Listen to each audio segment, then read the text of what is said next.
दुष्यंत चौटाला ने कांग्रेस पार्टी पर निशाना साधते हुए कहा कि कांग्रेस में आने वाले ये सोचते हैं कि गंगा नहा लिए, लेकिन अगले ही दिन पार्टी छोड़ देते हैं। उन्होंने बीजेपी का प्रचार करने वालों पर हमला करते हुए कहा कि जनता उन्हें वोट की चोट से जवाब देगी। दुष्यंत चौटाला ने कहा कि उन्होंने चौधरी देवीलाल के विचारों को संसद और विधानसभा दोनों में प्रस्तुत किया है और अब जनता उनसे जवाब मांगेगी, जिन्होंने तीनों कृषि कानूनों पर वोट दिया।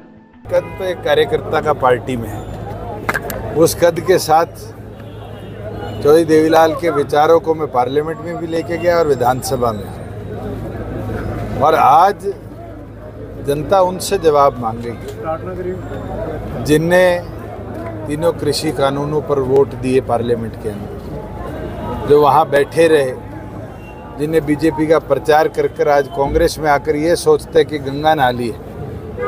जनता उन लोगों को वोट की चोट से जवाब देगी।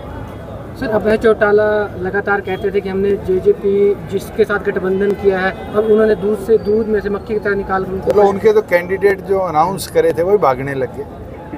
मुझे नहीं लगता उनको किसी और संगठन की तरफ देखना चाहिए। सबसे पहले अपने संगठन का आत्मचिंतन मंथन करना चाहिए। और इस तरह तो शायद पहली बार देखने को मिला है कि आज किसी की टिकट अनाउंस हुई हो 100 दिन पहले चुनाव से और अगले दिन वो आदमी भाग जाए।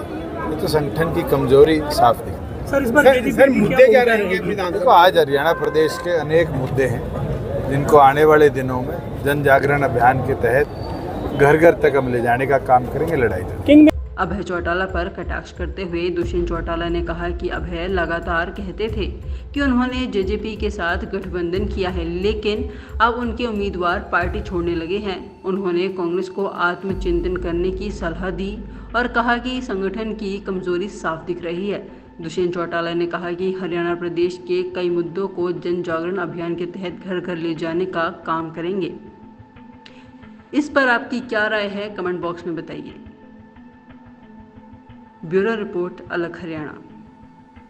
ब्यूरो रिपोर्ट गरिमा टाइम्स।